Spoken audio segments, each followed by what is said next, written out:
আসসালামু আলাইকুম, শুভেচ্ছা প্রিয় দর্শক, যে যেখান থেকে দেখছেন স্বাগত জানাচ্ছি চ্যানেল আয়ের পর্দায় ইউসিবি টু দ্য পয়েন্টের আয়োজনে। সাথে আছি দীপ্তি চৌধুরী। আজ মঙ্গলবার জাতীয় ঐক্যমত্য কমিশন জুলাই সনদ বাস্তবায়নের জন্য তাদের যে চূড়ান্ত সুপারিশ সেটি দিয়েছে। সেখানে গণভোটের কথা বলা হয়েছে নির্বাচনের দিন অথবা নির্বাচনের আগে, এবং সংসদ কর্তৃক 9 মাসের মধ্যে জুলাই সনদের যে প্রস্তাবগুলো রয়েছে সেগুলো বাস্তবায়নের কথা বলা হয়েছে। আবার নোট অফ ডিসেন্ট যেগুলো আছে সেগুলো বাদ দিয়ে অনেক নতুন কিছু যোগ করা হয়েছে। রাজনৈতিক দলগুলো তাদের প্রতিক্রিয়া জানাতে শুরু করেছে। ইতিমধ্যে বিএনপি বলেছে যে জাতীয় ঐক্যমত্য কমিশন আসলে রাজনৈতিক অনৈক্য তৈরির জন্য কাজ করছে। এবং আজকে আমি দেখছিলাম যে পতিত সরকারের প্রধানমন্ত্রী শেখ হাসিনা তিনি বলছেন যে আওয়ামী লীগকে ছাড়া কিভাবে নির্বাচন হয় আমি দেখে নেব। এটি তাদের একটা ভেরিফাইড ফেসবুক পেজে দেওয়া হয়েছে। তো সব কিছু যখন আছে এবং রাজনৈতিক দলগুলো কাদের সঙ্গে কারা আসলে জোট করছে, কারা আসলে কাদের পক্ষে বিপক্ষে থাকছে, আবার কাকে নির্বাচনে আসতে দেয়া হচ্ছে, কাদেরকে দেয়া হচ্ছে না, সেই সব কিছু নিয়ে আমাদের আসলে মোটামুটি রাজনৈতিক চিন্তা তো থাকেই। আজকে কথা বলতে চাই জাতীয় নির্বাচন এবং নিরাপত্তা, এই ইস্যু নিয়ে। আপনাদেরকে আবারও স্বাগত জানাতে চাই আজকের অনুষ্ঠানের দুজন আলোচককে। আমার সাথে রয়েছেন জাতীয় পার্টির মহাসচিব এবং সাবেক সংসদ সদস্য ব্যারিস্টার শামীম হায়দার পাটোয়ারি, স্বাগত আপনাকে। আমাদের সঙ্গে রয়েছেন জাতীয় নাগরিক পার্টি এনসিপির যুগ্ম সদস্য সচিব এবং দৈনিক জনকণ্ঠের উপদেষ্টা জয়নাল আবেদীন শিশির, আপনাকেও স্বাগত জানাচ্ছি। অনেক ধন্যবাদ আমাদের সময় দেওয়ার জন্য। আমি শুরু করতে চাই জয়নাল আবেদীন শিশির আপনাকে দিয়ে।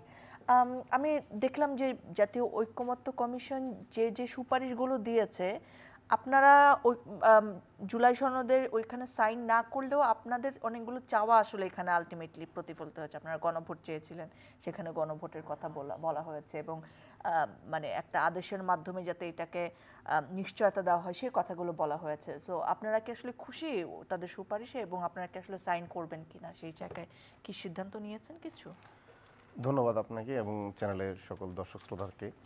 প্রথমত হচ্ছে আমরা যে দাবিগুলো জানিয়ে আসছিলাম দীর্ঘদিন ধরে, যে জুলাই সনদকে আইনি ভিত্তি এবং সাংবিধানিক স্বীকৃতি দেওয়ার জন্য, তো সরকারকে আমরা এখনও বারবার বলছি যে আমরা জুলাই সনদে সই করতে প্রস্তুত এবং আমরা অপেক্ষা করছি আপনার দাবিগুলো মেনে নেন। সরকার বিভিন্নভাবে বিভিন্ন অন্যান্য দলগুলো চাপে এই দাবি থেকে সরে আসছে। অথচ সরকারের শুরু থেকে যখন সরকারটা গঠন হয়, তার পরবর্তীতে যখন রাষ্ট্র সংস্কার নিয়ে কথা হয়, মৌলিক পরিবর্তন নিয়ে কথা হয়, তখন থেকে কিন্তু আমাদের এই প্রতিশ্রুতিগুলো দিয়ে আসছে যে হ্যাঁ, 2000 ছাত্র জনতা এই দেশকে পুনর্গঠনের জন্য জীবন দিয়েছে, একটি মৌলিক কাঠামোগত পরিবর্তনের জন্য জীবন দিয়েছে। এগুলো আমরা সর্বোচ্চ গুরুত্ব দিয়ে দেখব। আমরা একটা নতুন সংবিধান করে দিব, আমরা এই দেশে আর কখনো ফেসিজম হতে দিব না। এগুলো কিন্তু আমাদেরকে অফ দ্য রেকর্ডে অফিসিয়ালি আনঅফিসিয়ালি বিভিন্নভাবে ওরা বুঝিয়েছে। কিন্তু এগুলো সব ঠিক ছিল। কিন্তু যখন আমরা দেখলাম যে জুলাই ঘোষণাপত্রটা আমাদেরকে দেখালো একরকম আর ওই জায়গায় পাঠ করলো অন্যরকম, তখন আমরা চিটেড ফিল করলাম যে এটা তো করতে পারে না। তখনই আমরা বললাম যে জুলাই যে সনদটা করছে এটার খসড়াটা আগে আমাদেরকে দেখাতে হবে।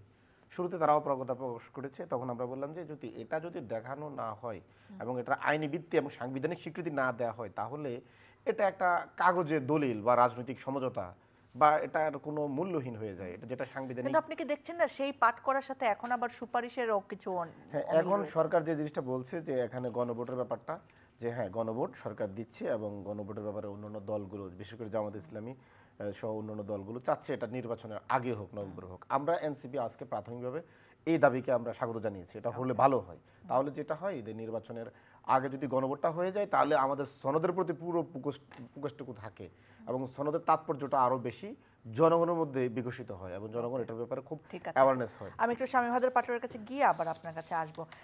শামীম হায়দার পাটোয়ারি, আপনারা তো আসলে মানে সাইন করার জায়গায় আমন্ত্রণ পাননি, নাকি পেয়েছেন জাননি? আমরা কোনো ডিসকাশনে আমন্ত্রণ পাইনি। আচ্ছা, আমন্ত্রণ পাননি, কিন্তু আপনারা তো রাজনীতিতে রয়েছেন আসলে, আবার আপনাদের রাজনীতি করার বৈধতা নিয়ে প্রশ্নও রয়েছে। সেই জায়গায় আপনারা আসলে জুলাই সনদ নিয়ে কি ভাবছেন, কিভাবে দেখছেন? বিষয়টা সাংবিধানিক, আইনগত। এই পুরো প্রক্রিয়াটা কিভাবে আমরা দেখব? ঐক্যমত কমিশন কি একটা কনস্টিটিউয়েন্ট অ্যাসেম্বলি, গণপরিষদ, সংসদ, নির্বাচিত লোকজনের প্রতিনিধি নিয়ে আছে? ওখানে আমরা জেনেছি 25টি দল আছে আর 30টি দলকে ডাকা হয়নি। আপনি বলছেন ঐক্যমত কমিশন, আপনি 30টি দলকে বাদ দিলেন। আপনি বলছেন বাংলাদেশের মানুষের প্রতিনিধিত্বকারী বিশাল অংশকে বাদ দিয়ে দিয়েছেন। সেটা কার, আওয়ামী লীগ? আওয়ামী লীগ ছাড়াও আরও 29টা দল আছে ওখানে, জাতীয় পার্টি আছে, আর অনেক দল আছে, হতে পারে তারাও আওয়ামী লীগের সহযোগী ছিল, কিন্তু আপনি করছেন সংস্কার তো বাংলাদেশের। আবার যখন বলেন বাংলাদেশের মানুষ, তখন আসলে এটা কত পার্সেন্ট মানুষকে রিপ্রেজেন্ট করে? মানে অতীত 2008 সাল পর্যন্ত যদি আমরা ভোটের পার্সেন্টেজ দেখি, এই বাদ দেওয়া 30% লোক 2001-এ ভোট পেয়েছিল প্রায় 45%, 2008-এ এই বাদ দেওয়া অংশ ভোট পেয়েছিল 48%। মানে সেটা গণহত্যার আগে 2008 সাল পর্যন্ত। হ্যাঁ, এরপরে ভোটে ভ্যারিয়েশন তো হতেই পারে ডেফিনেটলি, কিন্তু এটা তো ফ্যাক্টর, একটা বড় অংশ কমে গিয়েও যেটা থাকবে সেটাও বড় অংশ। এটাকে প্রক্রিয়া থেকে বাদ দিলেই আপনি এটার সর্বজনীনতা হারিয়ে ফেললো। দ্বিতীয় যেটা হচ্ছে, সংবিধানের উপর হাত রেখেই এই সরকার শপথ নিয়েছে। ঐক্যমত কমিশনও সংবিধানের উপর হাত রেখেই শপথ নিয়েছে। ঐক্যমত কমিশন সংবিধানের উপর হাত রেখে যদি কোনো সুপারিশ দেয়, এটা সংবিধানের কাঠামোর মধ্যেই হতে হবে। সুপারিশ দিতে পারবে কিন্তু বাস্তবায়ন করতে পারবে না। সংবিধানে যদি অ্যামেন্ডমেন্ট করতে হয়, অ্যামেন্ডমেন্ট কিভাবে হবে সেটা সংবিধানে বলা আছে। তার মানে যে কেউ যে কোনো সময় সংবিধান অ্যামেন্ডমেন্ট করে ফেলবে। সংবিধান অ্যামেন্ডমেন্টের মধ্যে গণভোট ছিল আমাদের প্রপোজ, সেটা 15 অ্যামেন্ডমেন্টে বাদ দেওয়া হয়েছে। সেইটার এগেনস্টে জাস্টিস ফারা মাহবুব একটা রায় দিয়েছেন 15 অ্যামেন্ডমেন্টের অনেকগুলো প্রভিশন নিয়ে। তো তাই যদি হয়ে থাকে, গণভোট হয়তো ফিরে আসবে অ্যাপিলেট ডিভিশনের স্ক্রুটিনি হওয়ার পরে। তো সেখানে গণভোট হতে পারে সার্টেন ইস্যুতে। এখন যে বিষয়ে গণভোটের দাবি জানানো হচ্ছে, 42টি মনে হয় সুপারিশ আছে, আমি ভুলে গেছি, সেগুলোর ওপর গণভোটে যাবে। সেখানে হতে পারে গণভোটে লেখা হবে যে বর্তমান সরকার যে সংস্কারগুলো করিয়াছে সেগুলোর বিষয়ে। এর আগের গণভোটগুলো যদি আমরা দেখি, এরশাদ স্যারের আমলে এবং জিয়াউর রহমানের আমলে, সেখানে বলা হয়েছিল এই সরকার যে সংস্কারগুলো করেছে এগুলোতে আপনার সম্মতি আছে, যেগুলো করে ফেলেছে। আর লাস্টে থাকতো পরবর্তী নির্বাচন না হওয়া পর্যন্ত এই সরকার চলিবে, এই হাতে আপনার সম্মতি আছে কিনা। 79 এবং 86 বা 85-এর গণভোট এভাবেই ছিল। তাহলে গণভোটের দাবির পিছনে যারা কোনো একটা মাস্টার মাইন্ড হয়তো বা চাচ্ছে, সেটা আমি জানি না কে, এটা আমার অ্যানালিসিস, যে এই গণভোটের মাধ্যমে বর্তমান সরকারকে একটা দীর্ঘমেয়াদী মেয়াদ দেওয়ার জন্য হতে পারে। মানে নির্বাচন পিছিয়ে দেওয়ার পরিকল্পনা, যদি কোনো কারণে নির্বাচন না হয় তখন এই সরকার বলবে আমি গণভোটের সম্মতি পেয়েছি। 2 হচ্ছে, আপনি যদি 42 বা 52 কতগুলো সংশোধনী বলা হয়েছে এগুলো দেন, মানে ওখানে ভোটের মধ্যে ব্যালটে দেখেন, বাংলাদেশের মানুষ কি এটা বুঝবে? এই 42টা 52টা আমরা সিম্বল দিই কেন? ইভেন মানুষ নামটা পড়তে পারবে না বা নামটা জানবে না, সিম্বলটা চিনবে। কিন্তু সব দেশে তো সিম্বল দিয়ে ভোট হয় না, বাংলাদেশে হয় কেন? এটা এই দেশের প্রেক্ষাপটের জন্য প্রয়োজন।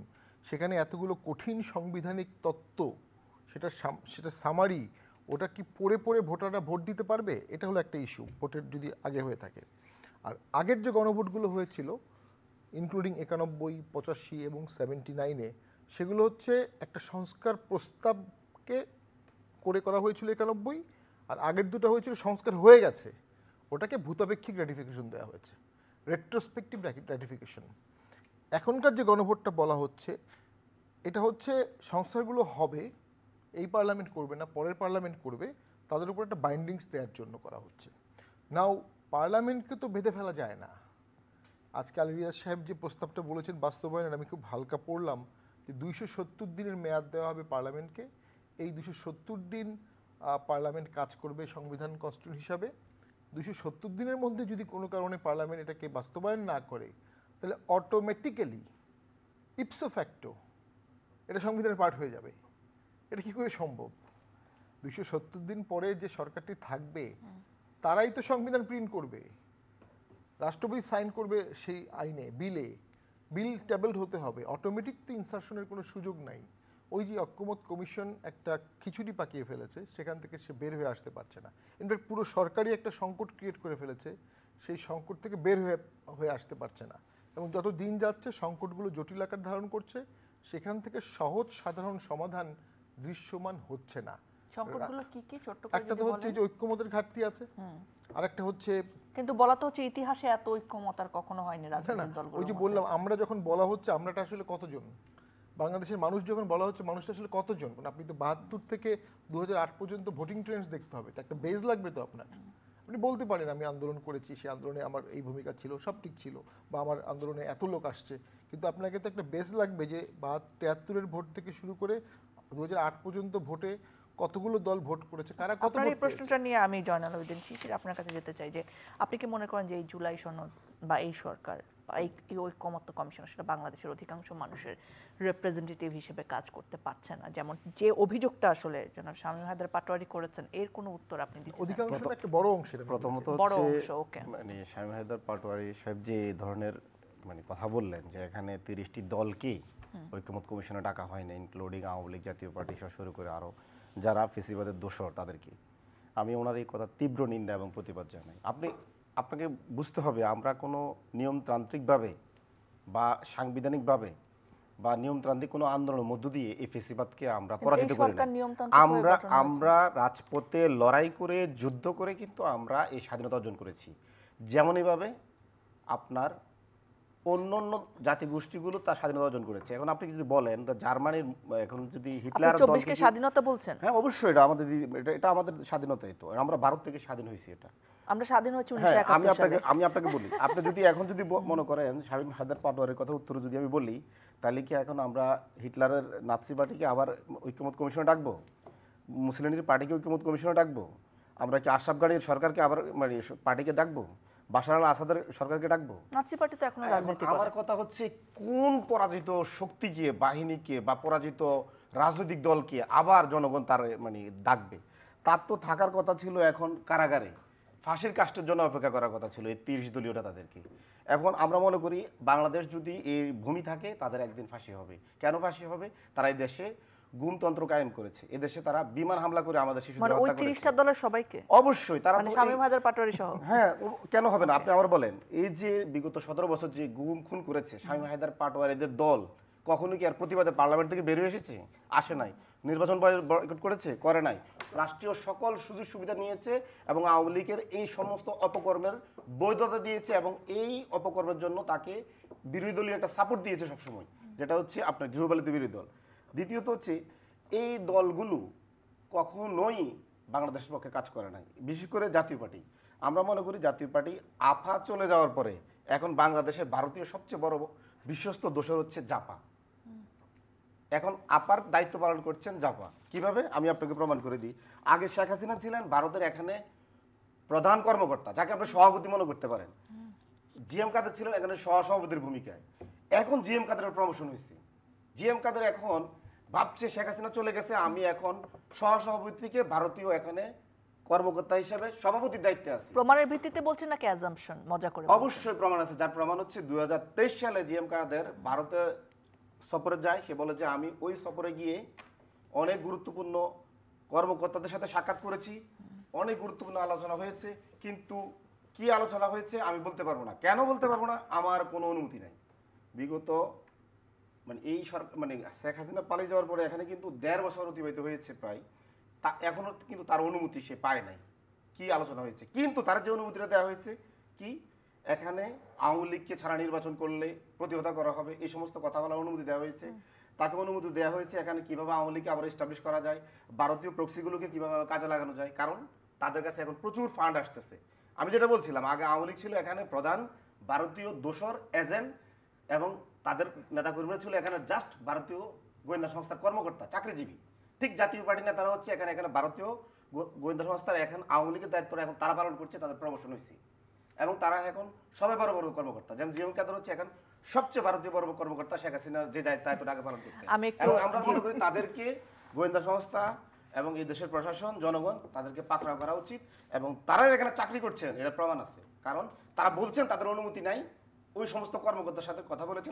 জনগণ পাকড়া করলে তো সেটা আবার মব হয়ে যাবে। কেন আইনের দ্বারা হোক, অনুমতি কারা দেয়? সেটা তো একমাত্র প্রভু তো অনুমতি দেয়, বা আমার অধীনস্থ কোনো বড় কর্মকর্তা অনুমতি দেয়। তাহলে আমরা তো বলতেই পারি জিএম কাদের এখানে চাকরি করছেন এবং সে একজন ভারতীয় কর্মকর্তা এখানে। ব্যারিস্টার শামীম হায়দার পাটোয়ারি, আপনার কাছে আমার দুইটা জিনিস, আপনি যদি জনাব শিশিরের কথার উত্তর দিতে চান সেটা। 2 নম্বর হচ্ছে মানে আপনারা তো সত্যিকার অর্থেই আসলে এই অভ্যুত্থানে রাস্তায় ছিলেন না, আপনারা বিগত সময়ে মানে সেই নির্বাচনকে বৈধতা দেওয়ার জন্য কাজ করেছেন। আপনাদের সাথে কি এখনো আওয়ামী লীগের যোগাযোগ আছে যারা এখন আসলে মাঠে নেই, বা আপনাদের কাঁধে করে আওয়ামী লীগ আবার ফেরার চেষ্টা করছে রাজনীতিতে? এই অভিযোগকে আপনি কি উত্তর দিবেন? 14 সালের ভোট আমরা বর্জন করেছিলাম ব্যাপক অংশ, তারপর একটা অংশ আবার ভোটে গেছে। মানে এই অংশটা তো মানুষ তো বোঝে না। হ্যাঁ, এবং তারপরে তো 18 ভোটে তো বিএনপিও অংশগ্রহণ করেছে, জামাতও অংশগ্রহণ করেছে, 24-এর ভোটটা বলতে পারে যে শুধু আমরাই অংশগ্রহণ করেছি। এই সময়ের মধ্যে আমরা অসংখ্যবার আওয়ামী লীগের অসংখ্য অন্যায়ের অসংখ্য প্রতিবাদ করেছি। শিশির সাহেব তো ওই 36 দিনের আন্দোলনে হয়তো তার ভূমিকা আছে, আমি জানি না 36 দিনের আগের 36 মাস তাদের ভূমিকা কি ছিল। মানে আজকে যারা এনসিপির মুখ্য নেতা দু একজন বাদে, তাদেরকে তো আমরা 10 বছর ধরে প্রতিবাদ করতে দেখিনি। অনেকে তো ছাত্রলীগের কমিটিতে ছিল। তো আমরা স্বৈরাচারের দোষর, ওরা তো স্বৈরাচার, সুবিধা নিয়েছে, হলে দাপট দেখিয়েছে। অভিযোগ আছে ছাত্রলীগের সাথে গিয়ে অপোজিশনকে টর্চার করেছে, অভিযোগ আছে। এবং তাদের বাবাও আওয়ামী লীগের কমিটিতে আছে, এখনও আছে নাকি শুনলাম, এখন মনে নাই, এখন তো নিষিদ্ধ হয়ে গেছে। তো যারা মূলধারার আওয়ামী লীগের সাথেই ছিল তারা হয়ে গেল বিপ্লবী, আর আমরা হয়ে গেলাম স্বৈরাচারের দোসর। তারা তো স্বৈরাচার পুরো। না, আপনার স্বৈরাচার দোষর না, আপনার স্বৈরাচারই। না, আমি বলছি তাহলে তারা স্বৈরাচার। তারা ছাত্রলীগের কমিটিতে ছিল, চিহ্নিত, ফুল দিয়েছে, ফুল নিয়েছে, শেখ হাসিনাকে মা বলেছে। আমরা তো শেখ হাসিনাকে মা বলি দিই। তো তারা তখন সুবিধাবাদী অবস্থানে ছিল। বিপ্লবে অনেকে জেনুইন বিপ্লব করেছে, অনেকের ক্ষেত্রে বিপ্লবটা ক্লিক করেছে। এখন তারা সেই বিপ্লবেরটাকে ক্যাশ করছে, ক্যাশ করেও খুব লাভ হচ্ছে না। ইভেনচুয়ালি আলটিমেটলি রাজনীতি খুব জটিল দিকেই যাবে সবার জন্য, দেশটা বাঁচাতে হবে। আর জটিলতার দিকে নিলে কাদের সরকার নিয়েছে, এই সরকার এই জটিল জিনিসটাকে সমাধান করতে পারত। সরকার বিপ্লবীদেরকে ব্যবহারও করেছে, বিপ্লবীরাও সরকারকে ব্যবহার করেছে। সব মিলিয়ে একটা খুব কিম্ভূত কিমাকার সমস্যায় চলে গেছে, যেখান থেকে দেশটা রক্ষা করা খুব কঠিন, স্ট্যাবিলিটি রক্ষা করা খুব কঠিন। এখানে আপনাদের আর আওয়ামী লীগের মানে ভূমিকা কি এই রাজনৈতিক আমরা তো অবশ্যই দেশের স্বার্থে যে কোনো দলকে, যে কোনো সরকারকে সহযোগিতা করতে সম্পূর্ণভাবে আগ্রহী, কিন্তু আমাদের সহযোগিতা চাওয়া হয়নি, আমাদেরকে অপমান করা হয়েছে, দূরে সরিয়ে দিয়ে আমরা দূরেই আছি। আরেকটা হচ্ছে উনি ভয়ঙ্কর কথা বলেছে, ফান্ড আসতেছে। আমি ওনাকে চ্যালেঞ্জ দিয়ে বলছি, জাতীয় পার্টিতে ফান্ড এসেছে এমন কোনো এভিডেন্স যদি উনি দেখাতে পারে, আমি রাজনীতি ছেড়ে দেবো, অন্তত আমি যেরকম রাজনীতিতে আছি। দ্বিতীয় হচ্ছে, আমরা ভারতের কর্মচারী, প্রশ্নই আসে না। আমরা বাংলাদেশের কর্মচারী, মুক্তিযোদ্ধা পরিবারের সন্তান। আমরা দেশের স্বার্থে যুদ্ধ করেছি, কখনো ভারত অ্যাটাক করলে আমরা ভারতের বিরুদ্ধেও যুদ্ধ করব, কোনো সন্দেহ নাই। এ বিষয়ে কোনো হেজিটেশনের কোনো সুযোগ নাই। ভারত বিরোধিতা হচ্ছে একটা পলিটিক্যাল ট্রাম্প কার্ড, যেটা খুব চট করে খেলা যায়। এবং আজকে শিশির সাহেবরা আমাদের সাথে অনেক কম্পেয়ার আছে। 71 সালে জামাতের তো খুব একটা প্রশ্নবিদ্ধ ভূমিকা ছিল, একদম রেপে অভিযোগ ছিল, গণহত্যা অভিযোগ ছিল, বড় আকারের গণহত্যা, এর থেকে বড়। জামাতের লোকজনের সাথে বসতে তো শিশির সাহেবদের কোনো অসুবিধা হচ্ছে না, কোনো অসুবিধা হচ্ছে না। আমারও কোনো অসুবিধা নেই, আমি জামাতের লোককে শ্রদ্ধা করি, আমার প্রচুর বন্ধু বান্ধব জামাতে আছে, কিন্তু আমি কাউকে গণহত্যার দোষর বলছি না, তাদেরকেও বলি না। তো ওনারা আমাদেরকে বলবে গণহত্যার দোষর, আবার আরও বড় গণহত্যার অভিযোগ যাদের বিরুদ্ধে আছে তাদের সাথে কোলাকুলি করবে, তাদের লোক দিয়েই রাজনীতি করবে, তাদের ভোট দিয়েই ভোটে আগাবে। এনসিপি আর জামাত কোনো আলাদা সত্তা না, সেম সত্তা, ছোটো ভাই বড় ভাই। এনসিপির অসংখ্য প্রোগ্রাম জামাত লোক দিয়েই সফল করে দিয়েছে, জামাত লোক না দিলে এনসিপি প্রোগ্রাম করতে পারতো না। কিন্তু এনসিপি তো এখন জামাতের সম্পর্কেও অনেক কড়া কথা বলেন, এটা শুনেননি? আভ্যন্তরীণ দলীয় বিষয়টা নিয়ে আমি কথা বলবো না, যেহেতু আমাকে বললো তাই বললাম। মূল বিষয় আমার প্রশ্ন ছিল, আপনাদের সাথে আওয়ামী লীগের যোগাযোগ আছে? না, আওয়ামী লীগের সাথে আমাদের যোগাযোগ, ওরা তো এখন পর্যন্ত নিষিদ্ধ দল, আমরা যোগাযোগ করবো কিভাবে? না, তাদেরকে নিষিদ্ধ থেকে আবার মেন রাস্তায় আনার জন্য তারা আপনাদের সাথে যোগাযোগ করছে কিনা আসলে? না না, একটা জিনিস মনে রাখতে হবে, বর্তমান সরকার যদি খুব সফলভাবে দেশ চালাতো তাহলে আওয়ামী লীগের ফিরে আসার কোনো সম্ভাবনাই দাঁড়াতো না। এখন আছে। এনসিপি যদি আওয়ামী লীগের মতো একটা মোটামুটি বড় দল হতো তাহলে আওয়ামী লীগের ফিরে আসার কোনো সম্ভাবনাই দাঁড়াতো না। কিভাবে এত বড় দল হবে? কয় মাস হয়েছে? কাছাকাছি, হ্যাঁ, এখন তো মার্কাই পাইনি, মার্কাই নেয়নি তারা। সো আওয়ামী লীগের ফিরে আসার সম্ভাবনার জন্য এই সরকার দায়ী, এই সরকারের ব্যর্থতা দায়ী। আপনি দেখছেন সম্ভাবনা আছে? অবশ্যই সম্ভাবনা আছে। একটি সরকার যারা কি সিগন্যাল পেয়েছেন? এই সরকার যখন আওয়ামী লীগকে ব্যান করলো, এই সরকার ব্যানটাও করেছে টেম্পোরারি, অর্থাৎ এই সরকারও বিশ্বাস করে আওয়ামী লীগ ফিরে আসবে। সরকার তো পার্মানেন্ট ব্যান করেনি বা জুডিশিয়াল প্রক্রিয়া যায়নি, এখন পর্যন্ত আওয়ামী লীগের বিরুদ্ধে মামলা করেনি। যদি ভোট ফেব্রুয়ারি 12 তারিখে হয়ে থাকে, হুইচ আই ডাউট, তো আপনি কখন মামলা করবেন, কখন নিষিদ্ধ করবেন? প্রক্রিয়া তার এখন যে অবস্থায় আছে, এই অবস্থায় নিষিদ্ধটা খুব প্রশ্নবিদ্ধ হয়ে যাবে। তো সরকারও এক্ষেত্রে দুই দরজা খোলা রেখেই। আচ্ছা, আমাকে একটা কথা বলেন, আপনাদের নির্বাচনে অংশগ্রহণ না করার জন্য দাবি এসেছে, আন্দোলন হয়েছে, নুরুল হক নূর মার খেয়েছেন, সেই জায়গায় যদি আপনাদেরকে না করতে দেয়া হয় নির্বাচন, আপনারা আসলে কি পদক্ষেপ নেবেন, কি প্ল্যানিং আপনাদের? দেখুন, আমাদেরকে নির্বাচন করার না করার দাবি সকল দল দিলেই বা কি যায় আসে? সেটা কি লিগ্যাল কোনো দাবি হবে, মোরাল কোনো দাবি হবে? হবে না। মোরাল হতে পারে, লিগ্যালের ব্যাপারটা মোরালও হবে না, কারণ মোরালটাকে তো আপনি দেখছেন, ওনারা দেখছেন ওনার দৃষ্টিকোণ থেকে, আমি দেখবো আমার দৃষ্টিকোণ থেকে। Okay. বিপদটা নির্ভর করে ভোটারের উপরে, ভোটারের উপরে। আচ্ছা, গণহত্যা কত অভিযোগ আওয়ামী লীগের বিরুদ্ধে? আওয়ামী লীগ কি এনসিপি এর গণ অধিকার থেকে বেশি ভোট ধারণ করে না? তাহলে আপনি যদি গণতন্ত্রে বিশ্বাস করেন তাহলে তো আপনাকে এটা মেনে নিতে হবে। মানে বেশি ভোট ধারণ করে, এটাকে আপনি ওই আগের ক্যালকুলেশন থেকে না বলছেন? না না, আগের ক্যালকুলেশন ধরছি 2008 পর্যন্ত, একটা অনেক তত্ত্ব আছে। দ্বিতীয় যেটি হচ্ছে, আমাদেরকে ভোট করতে না দিলে সে ভোটের সরকার টেকসই হবে না। কারণ হচ্ছে, এটা কারণ আছে, অনেকগুলো কারণ আছে। 2014 সালেও আমরা দেখেছি আওয়ামী লীগ সরকার জামাত এবং বিএনপিকে বাদ দিয়ে ভোট করেছে এবং খুব অথরিটেরিয়ানভাবে দেশ চালিয়েছে। পুলিশ, প্রশাসন, সেনাবাহিনী, বিজেপি, ছাত্র সংগঠন, আওয়ামী লীগের সব মিলিয়ে শক্ত হাতে দেশ চালিয়েছে। ওই শক্ত হাতে দেশ চালানোর ক্ষমতা আসলে অন্য কোনো দলের নাই। আমি মানে খারাপ অর্থেই বলছি, মানে অত রুথলেস অন্যরা হতে পারবে না।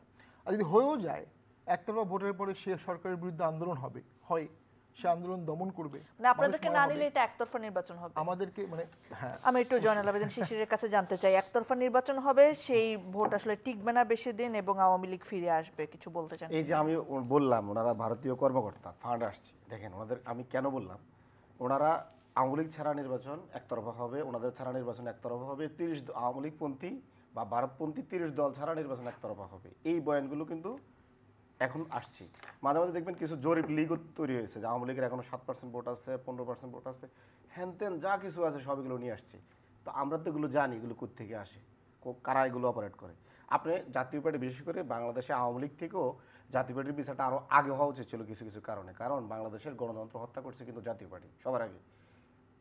1981 সালে সাত্তার সাহেবের নির্বাচিত গভর্নমেন্টকে হোসেন মোহাম্মদ এরশাদ বন্দুকের নল দিয়ে পতন ঘটিয়েছে। এই প্রথম বাংলাদেশে একটি নির্বাচিত গভর্নমেন্টকে পতন ঘটায় এই হোসেন মোহাম্মদ এরশাদের জাতীয় পার্টি, যারা বাংলাদেশকে 9 বছর স্বৈরতন্ত্রে নিবৃত করেছে এবং এত পরিমাণ বাংলাদেশে ক্ষতি করেছে যেটা বাংলাদেশের মানুষ এটা উদ্ধার হতে অনেক মানুষের জীবন দেওয়া লাগছে। দ্বিতীয়ত হচ্ছে যে 111 যে ঘটলো 28 অক্টোবর ঘটলো, জাতীয় পার্টি কার পক্ষে ছিল? তাদের উস্কানিতে 111 বাংলাদেশে এসেছে এবং 111 গভর্নমেন্টের সাথে আতাত করে তারা আওয়ামী লীগের সাথে জোট করে সংসদে গিয়েছে এবং তখন থেকে বাংলাদেশে কিন্তু ফেসিজম শুরু হয়েছে। তাহলে ঐতিহাসিকভাবে 1981 সালে তারা একটি নির্বাচিত গভর্নমেন্টের পতন ঘটিয়েছে এবং স্বৈরতন্ত্র কায়েম করেছে এবং ভারতপন্থী একটি গভর্নমেন্ট কায়েম করেছে হোসেন মোহাম্মদ এরশাদ। দ্বিতীয়ত হচ্ছে ওরা বিগত 17 বছর গুম খুনের সাথে ছিল। এখন আবার তারা আওয়ামী লীগের পতনের পরে আবার আওয়ামী লীগের জন্য বিভিন্ন জরিপ দেয়, আওয়ামী লীগ ছাড়া, জাতীয় পার্টি ছাড়া মানে নির্বাচন পার্টিসিপেটরি হবে না, হ্যান ত্যান যাই বলে। আমি আপনারা আপনারা বলেন তো, এই যে আওয়ামী লীগ এবং ওনাদের ছাত্রলীগ বা ছাত্র সমাজ বা আরও যে 30 দলীয় ছাত্র সংগঠন ছাড়া বাংলাদেশে আমাদের ছাত্র সংসদ নির্বাচনগুলো পার্টিসিপেটরি হয় নাই। 80% ভোট পড়েছে ঢাকা ইউনিভার্সিটিতে ছাত্র সংসদ নির্বাচনে। কেন হয়েছে এটা? ছাত্রলীগ, যুবলীগ, এই সমস্ত সন্ত্রাসী লীগেরা এবং এই ধরনের দোসররা ছিল না বিদেয় ভোটাররা শান্তিপূর্ণভাবে ভোট দিতে পেরেছে। 14 সালে কেন ভোটাররা যায় নাই? কারণ এই সমস্ত দুর্বৃত্তরা তখন ভোট কেন্দ্রে মানুষকে যাইতে দেয় নাই। যদি তারা এবার থাকতো ভোট পড়তো 50 থেকে 60% অথবা 40, আর তারা নাই বিদেয় এটা 80% ভোট দিতে পেরেছে স্টুডেন্টরা। এবং তারা যখনই থাকবে না, এই গুন্ডাতন্ত্র থাকবে না, এই বাহিনীটা থাকবে না, ফেসিস্ট বাহিনীটা থাকবে না, তখন ভোটার হার কিন্তু বাড়বে এবং জনগণ পার্টিসিপেটরি ইলেকশন আরও বেশি বেশি মনোযোগ দেবে। কারণ তারা বিশ্বাস করবে এখানে আর ভারতীয় গুন্ডারা নাই, ভারতীয় দোসররা নাই, এখানে ভারতীয় মানে আপনার যে ষড়যন্ত্রকারীরা তারা নাই। কারণ ওরা যতবারে ইলেকশন অংশগ্রহণ করেছে, জাতীয় পার্টির অধীনে তো বাংলাদেশে 2টি ইলেকশন হয়েছে, 1986 এবং 1988। কি পরিমাণ নিকৃষ্ট আচরণ করেছে, কেন্দ্র দখল করেছে, অপোজিশনের হামলা করেছে, করে নাই তারা? আবার বলে তারা তো আওয়ামী লীগই। তারা আওয়ামী লীগ যে 3টা ইলেকশন করেছে, তারাও তো 2টা ইলেকশন করছে। অবিকল জনগণের অধিকার হরণ করেছে, জনগণকে ভোট কেন্দ্রে চাইতে দেয় না হোসেন মোহাম্মদ এরশাদ। যে এই যে স্বৈরাচার এবং ফেসিস্ট, এরা তো সবসময় ভারতের এলাই। এখন আপনি ওরা বলে যে আমরা 36 দিন আন্দোলন করেছি। আমি 2014 সাল থেকে শুরু করে বাংলাদেশের প্রত্যেকটি গণতান্ত্রিক আন্দোলন ছিলাম। যখন 2014 সালে ওনারা একতরফা ইলেকশনে যায় তখনও আমি কিন্তু রাস্তায় আন্দোলন করেছি। বেগম জিয়াকে যখন জেলে নেয় তখনও আমি সামকার ফলে মার খেয়েছি, তখন আমার রাজনৈতিক পরিচয় ভিন্ন ছিল। 2018 সালে কোটা আন্দোলনে আমরা নেতৃত্ব দিয়েছি, 24 এই বিপ্লবে আমাকে আল্লাহ কবুল করেছে। কিন্তু ওনারা তো 15 বছর বিরোধী দল ছিলেন। জিজ্ঞেস করেন তো ওনারা আওয়ামী লীগের বিরুদ্ধে কী ধরনের সংগ্রাম গড়ে তুলছেন বা আন্দোলন গড়ে তুলছেন? কোনো ধরনের কর্মকাণ্ড করেন নাই। কেন করেন নাই? ভারত অনুমতি দেয় নাই। ওই এখন কেন তারা রাস্তায় নামছেন? এত সাংগঠনিক শক্তি তখন ছিল না, এখন প্রত্যেক হইল। এখন আওয়ামী লীগকে পুনর্বাসনের দায়িত্ব তাদের উপরে আসছে এবং ভারত থেকে ফান্ড আসছে ভারতে যে কোনো মূল্যে যদি আওয়ামী লীগ ইলেকশন না আসতে পারে এই জাতীয় প্যারিটা হবে আওয়ামী লীগ। এই জন্য আমরা বললাম এখানে আমাদের মূল সমস্যাটা হচ্ছে ভারতীয় কোনো প্রকাশ্য অপ্রকাশ্য বা ওপেনলি এবং প্রক্সি কোনো দোসরকে এখানে আমরা জায়গা দিব না। এই টোটাল 14 দল বা ওনার কথায় 30 দল প্রত্যেকটা হচ্ছে ভারতের ফান্ডেড মানে পলিটিক্যাল পার্টি, এবং এদের কাজ হচ্ছে বাংলাদেশের স্বাধীনতা সার্বভৌমত্বের বিরুদ্ধে সবসময় জনগণকে বিব্রত করা। একই অভিযোগ আসলে ব্যারিস্টার শামীম বাটর, আমি আপনার কাছে আসলে মানে আপনাদের রাজনৈতিক কর্মকাণ্ড বা কার্যক্রম নিয়ে জানতে চাই। যেহেতু আমরা অন্যান্য দলগুলো ধরেন জুলাই সনদের কথা বলছে, তাদের দাবির কথা বলছে, আওয়ামী লীগ নানাভাবে তাদের মানে গুপ্ত কার্যক্রম চালানোর চেষ্টা করছেন, তাদের বক্তৃতা দিচ্ছেন, কিন্তু আপনাদের আসলে বুঝি না। আবার আপনারাই বারবার আলোচনায় চলে আসেন, আপনাদের ঘাড়ে করে আওয়ামী লীগ আসবে কিনা, আপনারা পুনর্বাসনের জন্য মানে ষড়যন্ত্র করছেন কিনা বা আপনাদের ব্যবহার করা হচ্ছে কিনা, এই প্রশ্ন যখন আসে আমি আপনাদের রাজনৈতিক বর্তমানের দর্শন, আপনাদের কার্যক্রম, আপনাদের কর্ম পরিকল্পনা জানতে চাই। আমরা আমাদের রাজনীতি করছি, কাউকে পুনর্বাসন করার দায়িত্ব আমাদের নেয়ারও দরকার নেই। সাত্তার সাহেব জীবনে বলেন নাই যে আমাকে এরশাদ স্যার জোর করে ক্ষমতা নিয়েছে, এবং সাত্তার সাহেব বলছে আমি তখন দেশ চালাতে পারছিলাম না, আমি স্বেচ্ছায় ক্ষমতা দিয়েছি। আর 86 সালের ভোট এরশাদ স্যার করেছে, সেখানে তো ওনাদের বড় ভাই জামাত ইসলামও অংশগ্রহণ করেছিল। জামাত ইসলামের প্রথম ভোট 86 সালে।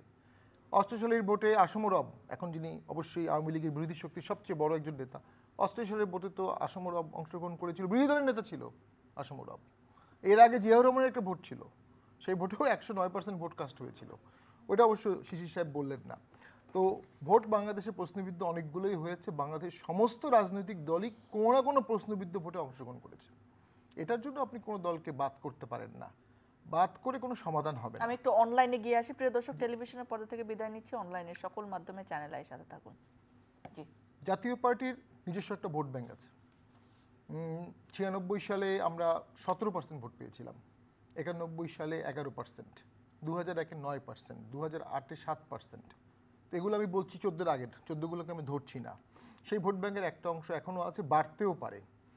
মুশকিল হলো এনসিপি, যেহেতু উনি এনসিপিকেই প্রতিনিধিত্ব করছেন, এনসিপি ভোট ব্যাংক করতে পারেনি। উচিত ছিল এই সরকারের, আমি এটা আমার ব্যক্তিগত অনুভূতি, এই সরকারের উচিত ছিল 3 মাসের মধ্যে ভোট দেয়া। 3 মাসের মধ্যে ভোট দিলে ওই আন্দোলনে যারা শীর্ষ নেতা, তারা ন্যাশনাল হিরো ছিল, তারা অসাধারণভাবে ভোটে জয়লাভ করতো, এবং অনেক দল সেখানে প্রার্থী দিত না, তাদেরকে সম্মান জানিয়ে আমরা অন্তত দিতাম না। আমার এলাকায় যদি এনসিপিকে দাঁড়াতো আমি খুশি মনে দাঁড়ায় দিতাম। এত সম্মান করেন এনসিপি ওই সময় কারণ পরবর্তীতে তারা দুর্নীতি করেছে, তারা সুপারিশ করেছে, তারা ট্রেডিশনাল পলিটিক্যাল পার্টির থেকে কোনো অংশ কম খারাপ কাজ করেনি, আরও বেশি করেছে। প্রত্যাশাটা হাই ছিল, পড়ে গেছে, এবং তারা দল তৈরি করতে পারেনি। এখন ভোট পিছিয়ে গেলে 2 বছর সময় পাবে, তখন তো হয়তো দল গঠন করবে, টাকা পয়সা তাদের আছে, ফান্ড টান হয়তো আছে, আমি জানি না। তাদের ফান্ডের উৎসটাও আমরা পাবলিকলি শুনি আর কি, নিয়োগ বাণিজ্য, ট্রান্সফার বাণিজ্য, এরকম অনেক অভিযোগ পত্রিকা আসছে। অভিযোগগুলো সুনির্দিষ্ট রিপ্লাই তারা দিতে পারেন, ইনক্লুডিং টু অ্যাডভাইজার। এবং এখন সামনের ভোটে জাতীয় পার্টি থাকলে এনসিপি সহ গণ অধিকার পরিষদ সহ অনেকেরই ভোটের হিসাব মিলছে না, আসনের হিসাব মিলছে না। এই আসনের হিসাব না মেলার জন্য তার একটা সহজ সমাধান বেছে নিয়েছে, দেখি যদি ভোট থেকে বাদ দেওয়া যায়। এবং এদেরকে বাদ দিলে আরেকটা কাজ হবে, বিএনপিকে চেপে ধরা যাবে যে আপনি আমাদেরকে যদি এত আসন না দেন আমরা ভোটে যাব না। এই চেপে ধরার সুবিধাটার জন্য এই বাদ দেওয়ার দাবিটা উঠছে, যেটা অগণতান্ত্রিক, স্বৈরাচারী, আনজাস্টিফাইড টোটালি। আর 111 আসছে, 1,28,00,000 ভুয়া ভোটার ছিল ওই সময়, 1,28,00,000, 2006 সালে 1,28,00,000 ভুয়া ভোটার ছিল, পরে এটা বাদ করে দেওয়া হয়েছে। 63 জেলায় বোম মারা হয়েছিল। 21শে আগস্ট হয়েছিল, ওনারা বলে ভারত করেছে, আমি জানি 21শে আগস্ট বললে ভারত হচ্ছে। শেখ হাসিনা তার বন্ধু রাষ্ট্রপতিতে তার উপর গ্রেনেড মারিয়ে নিজে মৃত্যুর প্রক্রিয়া করেছে, ভ্যানিটি ব্যাগে করে গ্রেনেড নিয়ে আসছে। তখন জামাত সংসদে কথা বলতে দেয়নি, বা কেউ একজন বলেছিল শেখ হাসিনা ভ্যানিটি ব্যাগে করে, এর কারণেই 111 আসছে, অন্য কোনো কারণে না। 111 আসার কারণ হচ্ছে তখনকার আওয়ামী লীগ, বিএনপি এবং জামাত তারা নির্বাচনটাকে নিয়ন্ত্রণ করে আবার ক্ষমতা আসার চেষ্টা করেছিল। তার দুটো অস্ত্র ছিল, একটা হচ্ছে 1,28,00,000 ভোটার, আর একটা হচ্ছে কেয়ারটেকার গভর্নমেন্টের হেড ওনারা KM হাসানকে করতে চেয়েছিল, যিনি বিএনপির আন্তর্জাতিক বিষয়ক সম্পাদক ছিলেন। 14 সালে আওয়ামী লীগ যে কাজটি করেছে, 14, 18, 24 ভোটের আগেই ভোটকে নিয়ন্ত্রণ করেছে, ওই একই চেষ্টা বিএনপি জামাত করেছে, কিন্তু ফেইল্ড হয়েছে। ওকে, শামীম বাটর, আমার একটা প্রশ্ন, সেই ফেইলটাকে ওনারা বলছে ভারতের আসা, ভারতের অ্যাক্টিভিটিস, ওখানে ভারতের কি করার আছে? ওকে, আপনার কাছে আমার প্রশ্ন কোন হচ্ছে দেশের কি করার আছে? আওয়ামী লীগের যে কার্যক্রম বিগত 16 বছর এবং বিশেষ করে এই গণ অভ্যুত্থান চলাকালীন সময়, সেটাকে আপনারা আসলে দলীয়ভাবে মানে আপনাদের অবস্থানটা কি, আপনারা কিভাবে বিচার করেন? দেখুন, আওয়ামী লীগ তো এই মুহূর্তে আইনত একটা ব্যান্ড দল। এখন আওয়ামী লীগের অসংখ্য লোকের বিরুদ্ধে মামলা হয়েছে, অসংখ্য লোক জেলে আছে, তারা জামিন পায়নি। জামিন পেয়েছে যারা, তারা লো টিয়ারের লিডার, এমপি, মন্ত্রী বা শীর্ষ পর্যায়ের নেতারা, আমার জানা মতে 2-1 জন ছাড়া কেউ জামিন পায়নি। তো এখন আপনি ব্যক্তির বিচার করেন, ব্যক্তি যারা গণহত্যার বিরুদ্ধে অভিযোগ আছে, দুর্নীতির বিরুদ্ধে অভিযোগ আছে, রাষ্ট্রবিরোধী অভিযোগ আছে, অবশ্যই তাদের বিচার হবে। দলের তো আসলে সেই অর্থে বিচার করা যায় না। দলের বিচার করার মতো কাঠামো এখানে তৈরি করা হয়নি। যুদ্ধাপরাধী আইনটাও অ্যামেন্ডমেন্ট করা হয়েছে অনেক পরে। হ্যাঁ, হয়েছে, নাৎসি পার্টি হয়েছে বা অন্য অনেক পার্টি হয়েছে। তো সেসব করলে তো জামাত ইসলামীও ব্যান করার দাবি চলে আসবে ন্যাচারালি একইভাবে। না, আপনি আসলে উত্তরটা ঘুরিয়ে বললেন, মানে আমি আসলে সোজা উত্তর জানতে চাই, আপনারা আসলে কিভাবে দেখছেন ব্যাপারটা? না, আমরা মনে করি, গণঅভ্যুত্থানে ওকে, আমি এই বিষয়ে আমার সুস্পষ্ট একটি ইয়ে আছে। আওয়ামী লীগ যদি, আমি জানি না সবাই অ্যালাউ করবে কিনা, সরকার অ্যালাউ করবে কিনা, অ্যালাউ করলে সরকারকে অ্যালাউ করতে হবে। আওয়ামী লীগকে ক্ষমা চেতে হবে এবং রিফর্ম হতে হবে। যে মানুষগুলোর বিরুদ্ধে গণহত্যার অভিযোগ আছে, যারা 3-4 বার এমপি ছিল, লোকাল লেভিয়েতান হয়ে অভিযোগ আছে গিয়েছিল। মানে কি, আপনি গণঅভ্যুত্থানের সময় কি দেখেছেন? না, আমি তো আর ওখানে দেখিনি, ভিডিও আছে অনেকের বিরুদ্ধে। তো তাদেরকে আওয়ামী লীগ বাদ দিতে হবে। আওয়ামী লীগকে একটা শুদ্ধ আওয়ামী লীগ হওয়ার দিকে যেতে হবে এবং সেটা সম্ভব মনে এই করেন? গণ অভ্যুত্থানকেও শ্রদ্ধা জানাতে হবে। আওয়ামী লীগ একটা কনস্পিরেসি থিওরিতে চলছে, যে পুরো গণ অভ্যুত্থানটা একটা আর কনস্পিরেসি। আপনারা যে তখন কোনো অবস্থান নিলেন না, এখনো সরাসরি বলেন না তাদের, আপনাদেরও কি ক্ষমা চাওয়া উচিত? আমার টক শোগুলো সে সময় দেখবেন, ইভেন 4 তারিখেও বলেছি, কালকে শেখ হাসিনাকে পদত্যাগ করে গভর্নমেন্ট, মানে টক শোতে এটা কইরা ফেলা উচিত আর দলীয়ভাবে বলাটা এক কথা। আমি বলছি আপনাকে, আমাদের রংপুরে 2টো লোক মারা গেছে, আমাদের 19 জনের বিরুদ্ধে জেলে ছিল সেই সময়। সাভারে আমাদের মিছিল হয়েছে, মোহাম্মদপুরে জাতীয় পার্টির মিছিল হয়েছে, ওই সময় ছাত্র সমাজ অ্যাক্টিভলি অংশগ্রহণ করেছে, এভিডেন্স আছে। কম বেশি হতে পারে। আপনাদের দলের ছাত্র শিশির সাহেব, আমাদের, হ্যাঁ, শিশির সাহেব বেশি করেছে, আমি অস্বীকার করবো না, আমরা কম করেছি। ওকে, কিন্তু শেষ করে দিচ্ছি, কিন্তু ওই যে আন্দোলনের পরেই আমরা দেখলাম যে আন্দোলনটা একটা কেক হয়ে গেল। এই কেকটা গুটি কয়েক লোক খেতে চাইলো। প্রাইভেট ইউনিভার্সিটি বাদ, জাতীয় পার্টি বাদ, অমুক বাদ, তমুক বাদ, এখন আরও অনেকে বাদ হচ্ছে। আরও অনেক পার্টি যারা সক্রিয়ভাবে অংশগ্রহণ করেছে তারাও বাদ হয়ে যাচ্ছে। এখানে একটা সিন্ডিকেট তন্ত্র চলেছে, বিপ্লবটাকে ক্যাশ করে পরবর্তী পলিটিক্যাল প্ল্যাটফর্মের জন্য। ওকে, একেবারে শেষ প্রশ্ন, আমি জয়নাল আবেদিন শিশির, আপনার কাছে আমার 2টা প্রশ্ন থাকবে। একটা হচ্ছে, বারবার আপনাদের বড় ভাই হিসেবে জামাতকে বলা হচ্ছে, এটা একটা কথা। আরেকটা কথা বাতাসে শুনি যে আপনারা নাকি বিএনপির সঙ্গে জোট করবেন। আপনি দুটো প্রশ্ন একটু পরে আমার একটু বলেন। আচ্ছা, এইটার উত্তরটা দিয়ে দেন। আমি দেওয়ার আগে বলতেছি, উনি যে জিনিসটা বললেন যে 14 দল বা 30 দলকে আমরা ভোটে না আনার জন্য একটা ষড়যন্ত্র করছি, কারণ ওনাদের অনেক ভোট। উনি ভুল করছেন বা জনগণকে বিভ্রান্ত করতে চাচ্ছেন। আমরা কিন্তু শুধু ওনাদেরকে নিবন্ধন বাতিলের দাবি করিনি, আমরা বলেছি ওনারা যে বিগত 17 বছর গুম খুনের সাথে জড়িত ছিল, এই গণহত্যার সাথে জড়িত ছিল, তাদের শাস্তি হওয়া উচিত এবং সর্বোচ্চ শাস্তি হওয়া উচিত। আমরা মনে করি শেখ হাসিনা যেমন ফাঁসি হওয়া উচিত, জিএম কাদেরও এই বিরোধীদলীয় ভূমিকা না পালন করার জন্য এবং এই গণহত্যার পক্ষে থাকার জন্য তারও ফাঁসি হওয়া উচিত এবং তাকে গ্রেপ্তার করা উচিত। ইভেন আওয়ামী লীগের ওই 3টা সংসদের সকল এমপিদেরকে গ্রেপ্তার করা উচিত, ইভেন স্বামী হালদের পাটোয়ারিকেও গ্রেপ্তার করা উচিত। আপনারা কি মামলা করেছেন? আমরা হ্যাঁ, দেশের জনগণ চাচ্ছে ওদেরকে।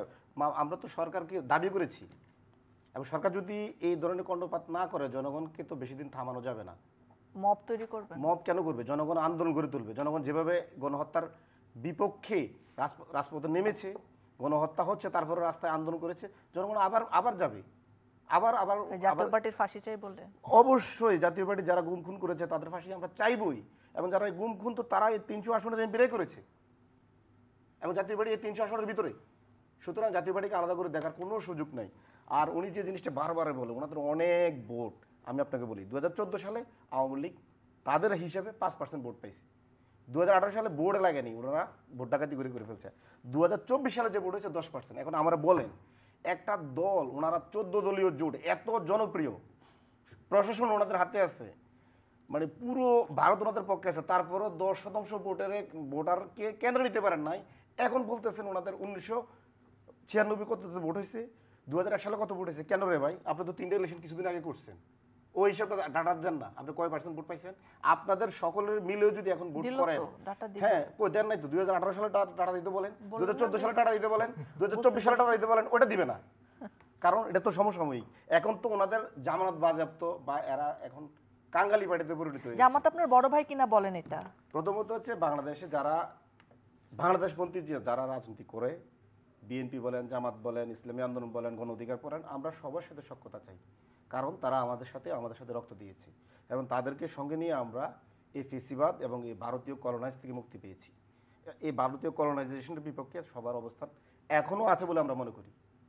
সুতরাং ওনারা যে ভারতীয় কলোনাইজেশনের পক্ষে আর বারবার প্রমাণ ওনারা করছেন, এখনো হুমকি দিচ্ছেন যে আওয়ামী লীগ ছাড়া একটা নির্বাচন প্রশ্ন হতে দেওয়া হবে করেছিলেন না। যে যদি গণহত্যাকারী হিসেবে আমার সাথে আওয়ামী লীগের সাথে না বসে, মানে জাতীয় পার্টি আওয়ামী লীগের সাথে না বসে, তাহলে গণহত্যাকারী হিসেবে জামাতের সাথে কেমনে বসো তোমরা, কোলাকুলি কেমনে করো? আমরা শামীম হায়দার পাটোয়ারির প্রশ্ন। আমরা মনে করি এই প্রশ্নটা তো ওনাকে করা উচিত ছিল। 1996-তে 1988-তে ওনারা জামাতকে কেন নির্বাচনে নিয়ে আসলেন, ওই সংসদে ওরা বসলেন? তো এখনো গণহত্যাকারীর সাথে বসতে চায়। হ্যাঁ, আমরা তো এই প্রশ্ন তো আমরা বলবো না, বরং উনিই তো এই জন্য মানে উত্তর দিতে হবে ওনাকে, এবং ওইটাও ওনার দায়, শুধু আমার দায় না। আমি এখন বলবো যে আপনি কি মনে করেন জামাত গণহত্যার দায়ে অভিযুক্ত? আমি যেটা মনে করি, জামাত গণহত্যার দায়ে অভিযুক্ত কি অভিযুক্ত না সেটা আদালতের ব্যাপার। আদালত কি সিদ্ধান্ত দেয় সেটা ব্যাপার। জামাতের কিন্তু এই কথাটা আপনি আওয়ামী লীগের বেলায় তো এই কথা বলবেন না, তাই না? নিয়ন্ত্রিত আদালত জামাতের বিপক্ষে গিয়েছে, এখন জামাতের নেতারা আবার আদালত থেকে বেকসুর খালাস পেয়েছে। আমি সেটাই বলবো। এবং জামাত আমি মনে করি জামাত এখন আমাদের এই বিপ্লবের সহযোগী ছিলেন, বিএনপি সহযোগী ছিলেন, গণ অধিকার সহযোগী ছিলেন, ইসলামী আন্দোলন সহযোগী ছিলেন। তারাই বাংলাদেশপন্থী, তারাই ভারতীয় কলোনাইজেশনের বিপক্ষে। এখানে আপনারা ভারতীয় কলোনাইজেশনের কিন্তু নির্বাচনে তো আজীবন থাকবেন, নির্বাচন তো আসলে পক্ষে বিপক্ষে হবে। বিএনপির সাথে জোট করছেন কিনা কোনো আভাস দিবেন? আমরা বলেছি আমরা এখনো কোনো দলের সাথে ওপেনলি আমরা কবে করবেন? নির্বাচন তো চলে আসলো। না, নির্বাচনে এখনো অনেক সুযোগ আছে, সময় আছে। নির্বাচনে তো এখনো তফসিলে ঘোষণা হয়নি। আমরা বলেছি আমাদের দরজা উন্মুক্ত, যে কারোর সাথে আমাদের জোট হতে পারে। অনেক ধন্যবাদ আপনারা দুজনকে। ধন্যবাদ প্রিয় দর্শক, আপনারা যারা এতক্ষণ সঙ্গে ছিলেন। তর্ক বিতর্ক থাকবে, পক্ষ বিপক্ষের কথা থাকবে, কিন্তু তারপরে আমরা চাই যে রাজনৈতিক একটা ঐক্য থাক, যে ঐক্যের নাম বাংলাদেশ, এবং বাংলাদেশের কল্যাণকামী রাজনীতি করুক আমাদের রাজনীতিবিদেরা। জনগণ তাদের কর্মকাণ্ডে বাংলাদেশকে সবার আগে রাখুক। আজকের মতো শেষ করছি, আবার দেখা হবে, আবার কথা হবে। Thank you.